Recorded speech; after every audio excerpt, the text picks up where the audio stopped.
चलिए आज की हम वीडियो में बात करेंगे कश्मीरी पंडितों के इतिहास के बारे में। शुरुआत करते हैं उनके इतिहास की चंद लाइनों से। दरिया अब तेरी खैर नहीं, बूंदों ने बगावत कर दी है, नादान समझ बुज़दिल इनको लहरों ने बगावत कर दी है। हम परवाने हैं मौत समा, मरने का किसको खौफ यहाँ, रे तलवार तुझे झुकना होगा, गर्दन ने बगावत कर दी है। चलिए शुरुआत करते हैं 1947 से। 1947 जब अंग्रेज़ भारत छोड़ के गए थे तो वो एक भारत छोड़ के नहीं गए थे, 565 रियासतों को छोड़ के गए थे, जिनका खुद का डिसीजन था। वो चाहे तो हिंदुस्तान में जुड़े, चाहे तो पाकिस्तान में जुड़े, चाहे तो वो स्वतंत्र रहें। लेकिन इसमें बात थी सरदार पटेल की। सरदार पटेल एक ऐसा व्यक्ति, एक ऐसा नाम जिनके बिना भारत का इतिहास अधूरा रह जाएगा। उन्होंने तन मन धन लगा के कश्मीर से कन्याकुमारी तक भारत को एक धागे में पिरोने का काम किया था। 14 अगस्त 1947 को पाकिस्तान आज़ाद हुआ था। 15 अगस्त 1947 को हिंदुस्तान आज़ाद हुआ था। पाकिस्तान चाहता था कि अधिकतर से अधिकतर रियासतें उसके साथ जाएं। हिंदुस्तान चाहता था अधिकतर से अधिकतर रियासतें उसके साथ जाएं। दोनों में होड़ मची थी। पाकिस्तान ने तो जूनागढ़ को सादा कोरा कागज़ तक दे दिया था, जो चाहिए वो बोलो, बस तुम पाकिस्तान में जुड़ जाओ। लेकिन एक सरदार पटेल थे जिन्होंने पूरा तन मन धन लगाया और कई रियासतों को जोड़ के एक भारत बनाया, एक अखंड भारत, जिसका हम प्राचीन में कभी बात करते थे। लेकिन सभी रियासतें मिल गई थी, एक एक करके अधिकतर रियासतें मिल गई थी। एक रियासत थी कश्मीर, उसकी कहानी कुछ अलग थी। कश्मीर अब तक मान नहीं रहा था और मौका आया 24 अक्टूबर 1947 को, जब कश्मीर पे पाकिस्तान ने अटैक कर दिया था और पाकिस्तान की सेना कश्मीर के श्रीनगर तक पहुंच गई थी। तब हार मान लिए थे राजा हरीश सिंह और उन्हें शरण लेनी पड़ी थी भारत की। उन्होंने मदद मांगी सरदार पटेल से और सरदार पटेल ने हामी भरी कि हाँ, हम मदद करेंगे आपकी, लेकिन एक शर्त है हमारी, पहले आपको विलय करना होगा कश्मीर को भारत में। और तब जाके 26 अक्टूबर 1947 को कश्मीर विलय हुआ था हिंदुस्तान में। तो ये कश्मीर कोई विवादित नहीं है। राजा हरीश सिंह ने 26 अक्टूबर 1947 को विलय किया था पूरे कश्मीर को हिंदुस्तान में। अब ख़त्म हुआ सरदार पटेल और राजा हरीश सिंह का काम। अब शुरुआत होता है जय हिंद की सेना की। जय हिंद की सेना को अब चढ़ाई करना था कश्मीर पे और उसको छुड़ाना था पाकिस्तान के उन लोगों से जो उस पर कब्ज़ा करने के लिए आए थे। जय हिंद की सेना ने अपना नारा बुलंद किया और चढ़ाई कर दी कश्मीर पे और धीरे धीरे करते करते उन्होंने 2/3 कश्मीर पर कब्ज़ा अपना जमा लिया। तभी एक बहुत ख़राब डिसीजन लिया गया जवाहरलाल नेहरू द्वारा। उन्होंने संघर्ष विराम की घोषणा कर दी और कहा जाता था इसके पीछे माउंटबेटन का हाथ था। जवाहरलाल नेहरू वो अपने आप को एक आदर्शवादी और शांति प्रिय नेता बनाना चाहते थे और वो विश्व में एक अपनी छवि बनाना चाहते थे कि वो शांति प्रिय और आदर्शवादी नेता हैं। इसलिए उन्होंने ऐसा डिसीजन लिया, लोगों के द्वारा ऐसा कहा जाता है। फिर संघर्ष विराम लिया गया, जिसकी वजह से फिर जो सेनाएं जहाँ पे थी वहीं पे एक लाइन ड्रॉ कर दिया गया। 2/3 हिस्सा कश्मीर का हिंदुस्तान को मिला, 1/3 हिस्सा पाकिस्तान को मिला। जो 1/3 हिस्सा जो पाकिस्तान के कब्ज़े में था उसी को कहते हैं POK, पाक ऑक्युपाइड कश्मीर। अब चलिए समय बीतता गया, एक गलती हुई नेहरू से, अब समय धीरे धीरे बीतता गया। अब आता है 1982, जब शेख अब्दुल्ला जो कि प्रधानमंत्री घोषित किए गए थे राजा हरी सिंह द्वारा, एक बहुत बड़े मित्र थे, बहुत अच्छे मित्र थे जवाहरलाल नेहरू के। जवाहरलाल नेहरू और उनकी मित्रता बहुत अच्छे से लोगों को पता थी। तो जो शेख अब्दुल्ला थे उनको कैबिनेट में कॉन्स्टिट्यूएंट असेंबली में चाहिए थी जगह, और वो सिर्फ मुमकिन था जवाहरलाल नेहरू के द्वारा। और जवाहरलाल नेहरू की सिफारिश के द्वारा उनको कॉन्स्टिट्यूएंट असेंबली में जगह मिली, जहाँ पे उन्होंने डिमांड किया आर्टिकल 370 की। आर्टिकल 370 में क्या था? आर्टिकल 370 में एक ही देश में, भारत में ही दो संविधान की बात की गई थी, एक भारत का, एक कश्मीर का। दो झंडे का बात किया गया था, एक भारत का, एक कश्मीर का। और उसमें नागरिकता भी अलग ही थी। कश्मीर की नागरिकता और भारत की नागरिकता अलग अलग थी। अगर कोई लड़की पाकिस्तानी लड़के से शादी करती है तो उसको भारत का नागरिकता वैसे ही मिल जाएगी। लेकिन अगर कोई लड़की इंडिया में कई और स्टेट के लड़के के साथ शादी करती है तो उस लड़की के पूरे अधिकार छीन लिए जाएंगे। ऐसा था आर्टिकल 370। और ये वरदान दिया गया था कश्मीर को जवाहरलाल नेहरू द्वारा। ये उनकी दूसरी गलती थी। फिर आगे जाके उन्होंने 35A भी वरदान में दे दिया कश्मीर को, जो कई सालों से एक विवादित मुद्दा उभरता हुआ आया। और अब 1982 में शेख अब्दुल्ला की मौत हो गई। अब उनके बेटे फारूक अब्दुल्ला नेशनल कॉन्फ्रेंस, जो एक पार्टी है, उसकी भाग दौड़ संभाले। और 1983 में वो वहाँ पे अपनी भारी जीत दर्ज की और अपनी सरकार बनाया। लेकिन 2 साल बाद कांग्रेस ने उनकी गवर्नमेंट को बर्खास्त कर दिया और एक नई गवर्नमेंट बनी, जिसके चीफ मिनिस्टर थे मोहम्मद शाह, जो कि कांग्रेस द्वारा सपोर्ट किए गए थे। धीरे धीरे वहाँ के जो आतंकवादी संगठन थे वो भी एक्टिव होने लगे थे, जिसमें एक नाम आता है JKLF, Jammu Kashmir liberation front, active होने लगा था।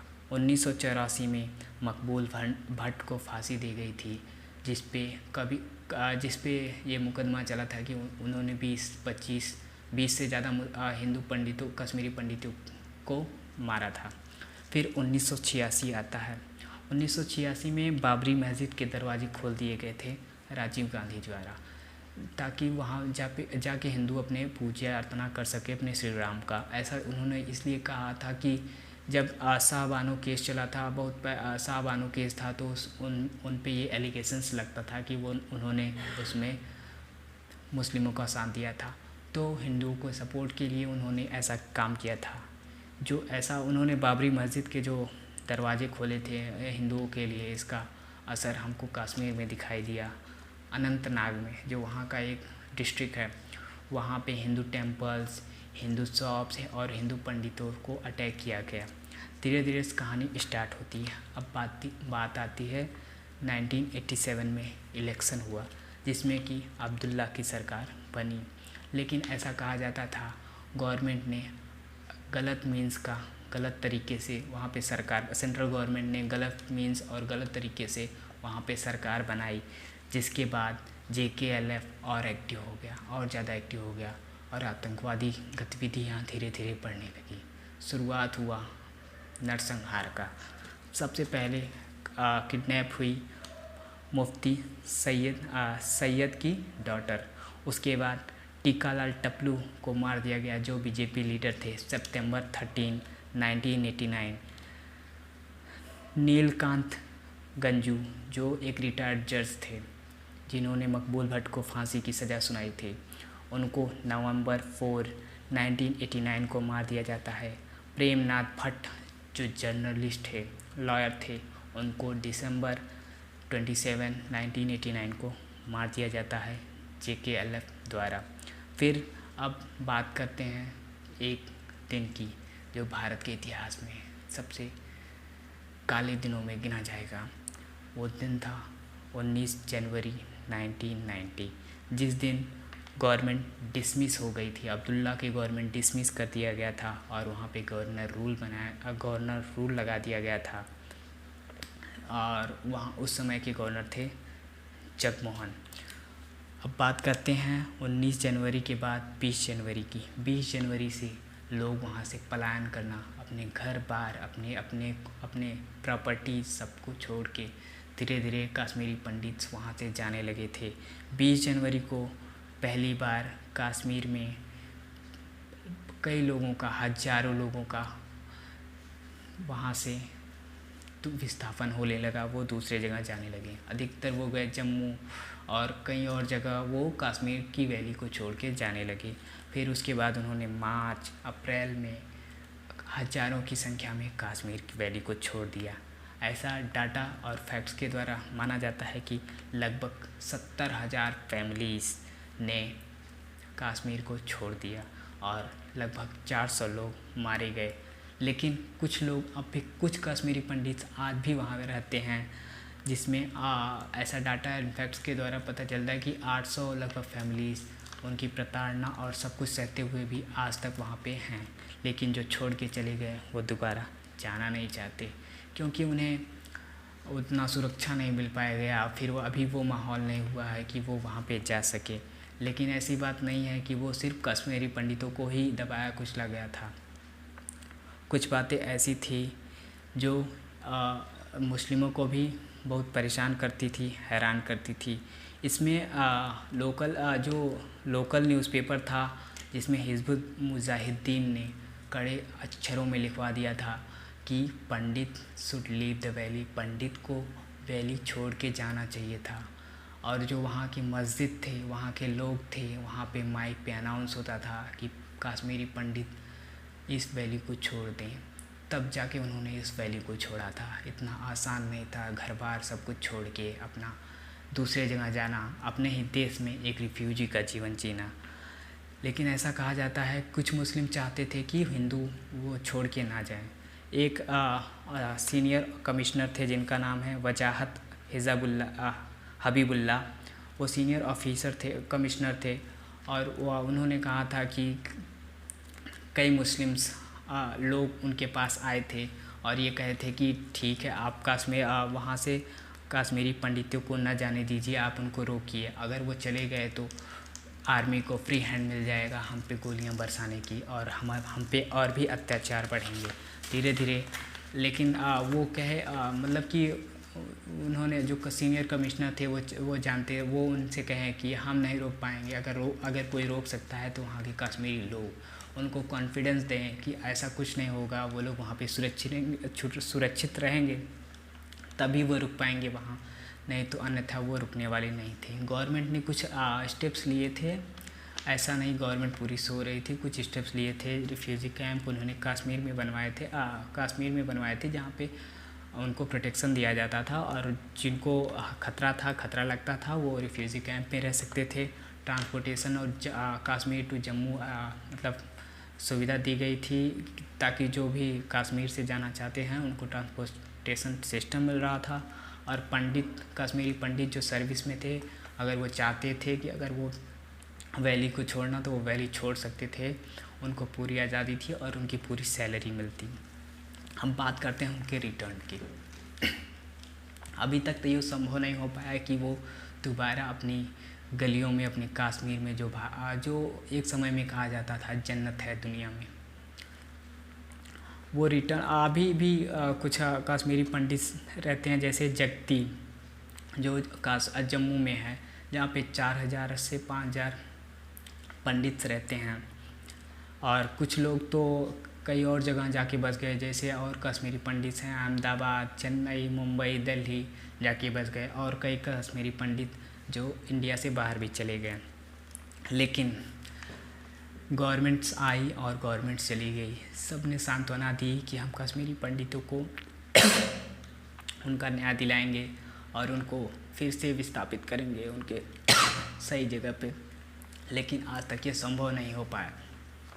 एक आशा की किरण जगी थी 5 अगस्त 2019 को, जब 73वें आज़ादी के अगस्त को, जब एक चाचा नेहरू के 370 वाले फैसले को एक चाय वाला पलट देता है और आशा की किरण भर देता है कि कश्मीरी पंडितों में कि अब वो दिन दूर नहीं है जब वो अपने घरों में दोबारा जा सकते हैं।